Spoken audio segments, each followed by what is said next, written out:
All right, so because of what the pastor of Salvation Ministry said, that anybody will criticize him or use police arrest him, that is David Ibiomi. So I took my time yesterday to go through his preachings, and I think I understand why he says if you criticize him, they will arrest you. It is because he says a lot of nonsense. And truly, the man who like criticism. Because when I post yesterday, I see some people, some writers go in comment section, he start to delete comments. Do you understand? Now, I will show you people what I saw. Like I said, he says a lot of nonsense. A lot. For now, Prophet Jeremiah, I will take break from you. You understand? Let's start with David Ibiomi today. And throughout this week, we're going to continue. Now, let me play this. The sin that Adam did, what was the sin he committed? That God will get so angry as Adam, you mean you committed this sin? Get out here. Because you need to ask questions. What is it that Adam touched? If it was apple, then you and I should not eat apple again. Adam touched the tithe. Was the only thing God told him not to touch. He said, this one is yours, but this is mine. Now let me say this to you to humble you. If you don't want to prosper, they are not ready for heaven. Because he said the streets of heaven, don't be holier than God. So every time you touch your tithe, you are living in dishonesty. You are tampering with that which God has told you not to. The sin that Adam did, what was the sin he committed? That God will get so angry as Adam, you mean you committed this sin? Get out here. Because you need to ask questions. What is it that Adam touched? If it was apple, then you and I should not eat apple again. Adam touched the tithe. Was. Now just imagine this preaching. Imagine preaching something like this.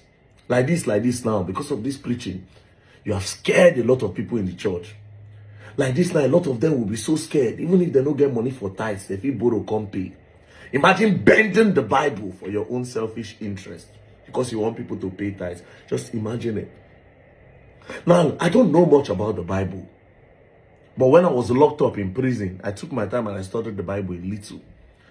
And I can tell you for a fact that what this man is saying here is all lies. How? The story of the Bible says that God created Adam, then he brought in Eve to support Adam.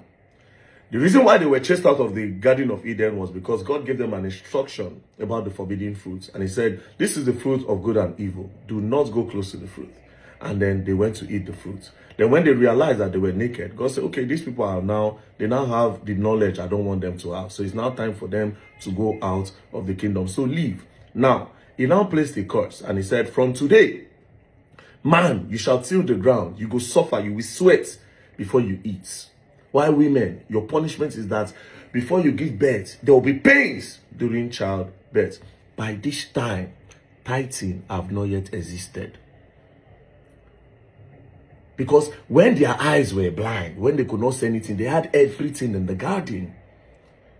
You want yam, you want tomato, you want bole, anything you want is in the garden. God gave them in abundance. Eat anything you like. Just don't eat this one. There was no tithing. They could eat anything. Now, when this curse happened, they left the Garden of Eden. Then they gave birth to Cain and Abel. I want to believe, based on what I read in the Bible, that the first tithing came from Cain and Abel. That the first tithing, because that was when Cain, according to what God taught, God said, from now on, man shall till the ground before they eat.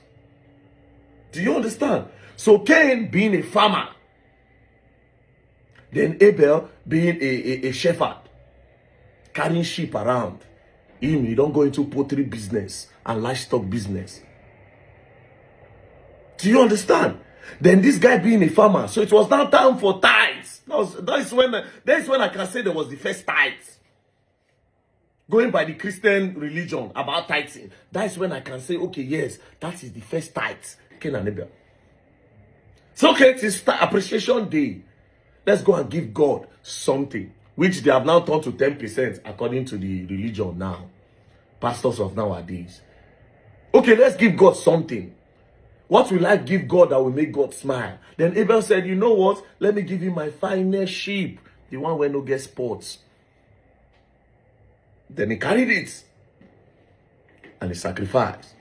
According to the story, excuse me, then God smiled and said, very dark man, Abel, you are my son. Take.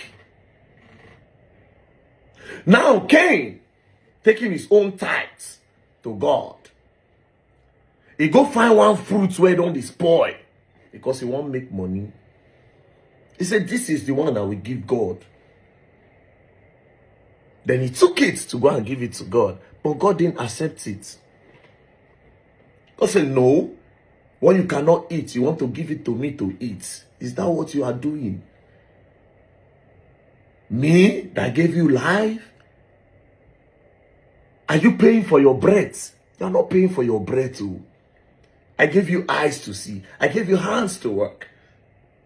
I gave you bola to knack. Knacking is one of the sweetest things on earth. I gave you bola to knack. And by that time, I see that bola the big. Pass our own now. Give you strong long bola. So you give me what you will not eat. Then God said, no, I won't take it. And back then, if you know when God diverse, God they communicate with the people directly. You see the magic now, you will see signs and wonders. Then Cain now got angry. That why this Abel, this very dark man, so then boom, pa.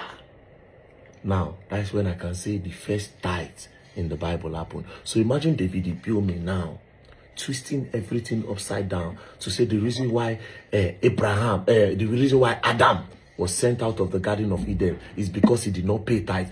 Therefore, saying that if you don't pay tithe, God will not want to associate with you. God will not smile on you. God will chase you out.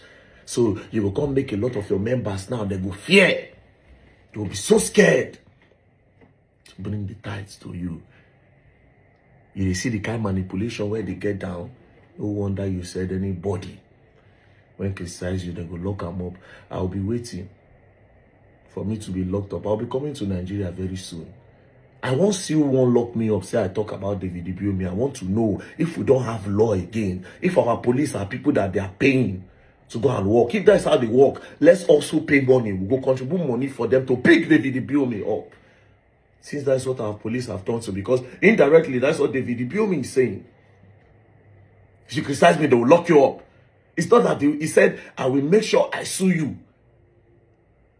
I don't care whatever the person say, even if the person like me spoil your name. Go for a civil case. But saying they will lock the person more is some form of craziness. Power don't reach you here. Power don't choke you. Oppression don't choke you. And that's why I always say, I say a lot of these pastors are the problem we'll get for that country. They brainwash the youth not to move. They manipulate the youth not to move and wait that, oh yes, one miracle is coming somewhere. Just keep praying and paying your tithe. It's a problem. It's a very big problem. So, Pastor David ibiyeomi, the criticism just started. After all, no be me go secretly record you. Now you post them online. So if it is online, I can give my fair comment. Just the way a lot of people give their fair comment. I know they go arrest anybody. Yes, if you talk, if I decide to respond, I respond.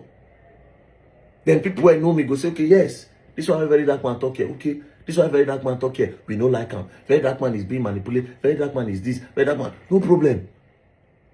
But will I arrest somebody? I mean, I can't compare myself with you. But then again,